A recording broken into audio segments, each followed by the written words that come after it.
పల్నాడు జిల్లా నర్సరావుపేటలో high tension వాతావరణం కొనసాగుతుంది. ఒక నివురుగప్పిన నిప్పు లాంటి పరిస్థితి అక్కడ కనపడుతుంది. ఏ క్షణాన ఏం జరుగుతుందోనన్న టెన్షన్లో నర్సరావుపేట ప్రజలు కనపడుతున్నారు. ఇరు పార్టీల కార్యకర్తలు, టీడీపీ వైసీపీ కార్యకర్తలు వందలాది సంఖ్యలో అటు టీడీపీ వైసీపీ అభ్యర్థుల హాస్పిటల్స్ ముందు గుమిగూడారు.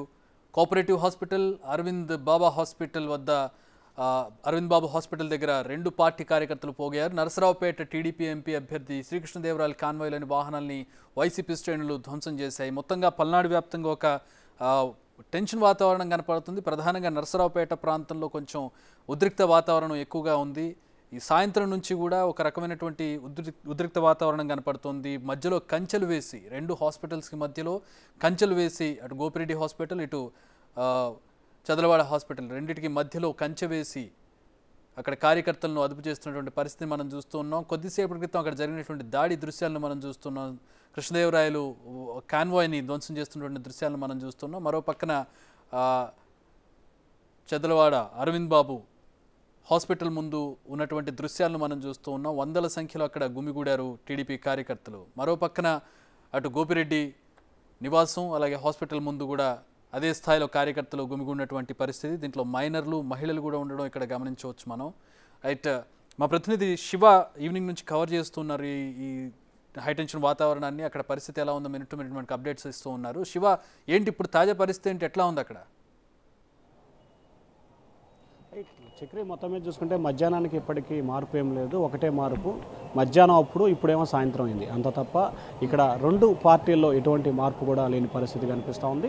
రెండు పార్టీ కార్యాలయం వద్ద కూడా భారీ ఎత్తున కార్యకర్తలు, మహిళలు చేరుకొని ఉన్నారు. ఖచ్చితంగా ఏ క్షణాన ఏమి జరుగుతుందని ఉత్కంఠ అయితే ఇటు నర్సరావుపేట ప్రజల్లో మధ్యాహ్నం నుంచి కూడా కొనసాగుతూ ఉంది. ఇటు పోలీసు అధికారులు నచ్చజెప్పే ప్రయత్నం చేస్తూ ఉన్నారు, చెదరగొట్టే ప్రయత్నం చేస్తున్నారు, మళ్ళీ అదే స్థాయిలో చేరుకుంటున్న పరిస్థితి కనిపిస్తుంది. కొద్దిసేపటి గోపిరెడ్డి శ్రీనివాసరెడ్డి కిందకు వచ్చి మరి కార్యకర్తలకి, నేతలకు అభివాదం చేసి మీరు వెళ్ళిపోవాలని చెప్పి కూడా సూచన చేసిన పరిస్థితి కనిపించింది. కానీ కార్యకర్తలు, నేతలు ఎవరు కూడా అక్కడి నుంచి చర్చలు జరుగుతున్నాయని చెప్పారు శివ. పోలీసులు చర్చలు చేస్తూ ఉన్నారని చెప్పారు గోపిరెడ్డి తోటి. ఏమైంది చర్చలు?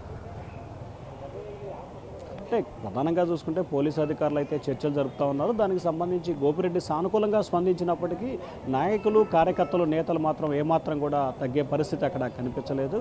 కార్యకర్తల్ని కంట్రోల్ చేయడం తన వల్ల కావట్లేదని చెప్పి గోపిరెడ్డి కూడా పోలీసులకి నచ్చజెప్పే ప్రయత్నం అయితే చేశారు. సో ఎంతసేపు పోలీసులు నచ్చజెప్పినా కానీ పరిస్థితి అయితే అదుపులోకి రాని పరిస్థితి కనిపిస్తూ ఉంది. దాదాపుగా మనం చూసుకోవచ్చు, మధ్యాహ్నం 3:30 నుంచి ఇప్పటికి దాదాపుగా 8:30 కావస్తుంది. అంటే 5 గంటల పైగా కూడా భారీ స్థాయిలో కార్యకర్తలు రెండు పార్టీ కార్యాలయాల వద్ద భారీ స్థాయిలో కూడా చేరుకొని ఉన్నారు. ఎక్కడ ఏం జరుగుతుందని ఉత్కంఠ అయితే కొనసాగుతోంది. కొద్దిసేపు క్రితమే టీడీపీ ఎంపీ అభ్యర్థి, ప్రస్తుత సిట్టింగ్ ఎంపీ కృష్ణదేవరాయల వాహనానికి సంబంధించి కాన్వాయ్ వెళ్తుంది. అందులో ఒక బొలోరో వాహనాన్ని వైఎస్ఆర్సీపీ నేతలు ధ్వంసం చేసిన పరిస్థితి కూడా చర్చనీయాంశమైంది. మరొక వైపు పోలీసులు అయితే రెండు వైపులా మోహరించి ఉన్నారు. అటు వాళ్ళు ఇటు వాళ్ళు అటు వెళ్లకుండా వారి ప్రయత్నాలు వాళ్ళైతే చేస్తూ ఉన్నారు. కానీ ఎందుకు పోలీసులు ఇరు వర్గాల్ని చెదరగొట్టే ప్రయత్నాలు చేయట్లేదో అనేది మాత్రం అర్థం కాని పరిస్థితి మధ్యాహ్నం నుంచి కూడా కొనసాగుతూ ఉంది. ఎందుకు పోలీసులు అక్కడ ఉన్న వారిని చెదరగొట్టలేదు, ఇక్కడ ఉన్న వారిని ఎందుకు చెదరగొట్టట్లేదో అర్థం కాని పరిస్థితి కనిపిస్తూ ఉంది. మరి పోలీసులకు ఉన్నతాధికారుల ఆదేశాలు రావాలా, లేకపోతే మరేదన్నా కారణాలు ఉన్నాయని సంబంధించి క్లారిటీ అయితే లేని పరిస్థితి కనిపిస్తుంది. ఇన్ఫర్మేషన్ ఎలక్షన్ కమిషన్ ఉందా శివ? అంటే ప్రస్తుతం ఛార్జ్ తీసుకునేది ఎలక్షన్ కమిషన్ ఆదేశాలు ఇవ్వాల్సి ఉంటుంది.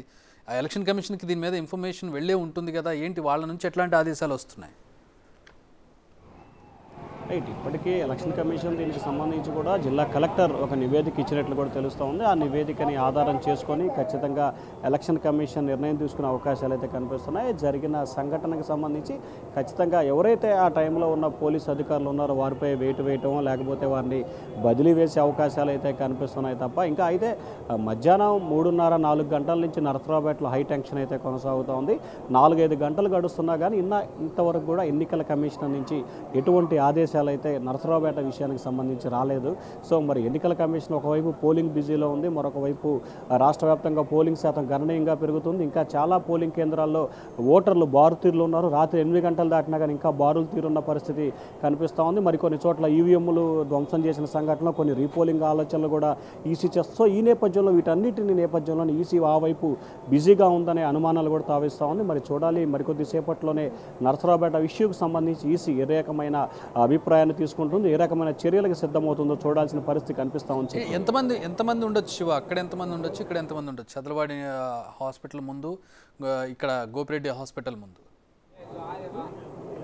సేమ్ మధ్యాహ్నం ఏ స్థాయిలో అయితే అక్కడ 300-400 మంది, ఇక్కడ 300-400 మంది ఉన్నారు. ఇంకా కొంతమంది అయితే పెరిగినట్లు కూడా భావించాలి. ఎందుకంటే అన్ని చోట్ల గ్రామీణ ప్రాంతాల్లో పోలింగ్ దశ పూర్తయింది. అక్కడున్న పోలింగ్ ఏజెంట్లు, కార్యకర్తలు, నేతలు అంతా కూడా నరసరావుపేటకు చేరుకుంటున్నారు. నరసరావుపేట, రొంపిచెర్ల పరిసర ప్రాంతాల్లో ఉన్న గ్రామాలు దాదాపుగా 30 గ్రామాలు ఉన్నాయి. ఆ 30 గ్రామాల నుంచి కూడా గ్రామానికి 10-15 చొప్పున వేసుకున్న అదనంగా మరొక 200-300 మంది కూడా చేరుతున్న పరిస్థితి అయితే కనిపిస్తూ ఉంది. వీరిని కట్టడి చేయడంలో పోలీస్ శాఖ అయితే పూర్తి స్థాయిలో విఫలమైందని చెప్పుకోవచ్చు. మధ్యాహ్నం 200-300 మంది ఉన్న కార్యకర్తలు ఇప్పుడు 500కు పైగా కూడా చేరుకుంటున్నారు. ఒకవైపు ఎమ్మెల్యే గోపిరెడ్డి, ఇటు అరవింద్ బాబు ఇద్దరు కూడా ఇక్కడి నుంచి వెళ్ళిపోండి, వెళ్ళకెళ్ళండి, రేపు మాట్లాడదామని చెప్తున్నప్పటికీ కూడా ఇరు వర్గాలు అటు వాళ్ళు ఇటు ఎవరు కూడా అక్కడి నుంచి కదిలే పరిస్థితి కనిపించట్లేదు.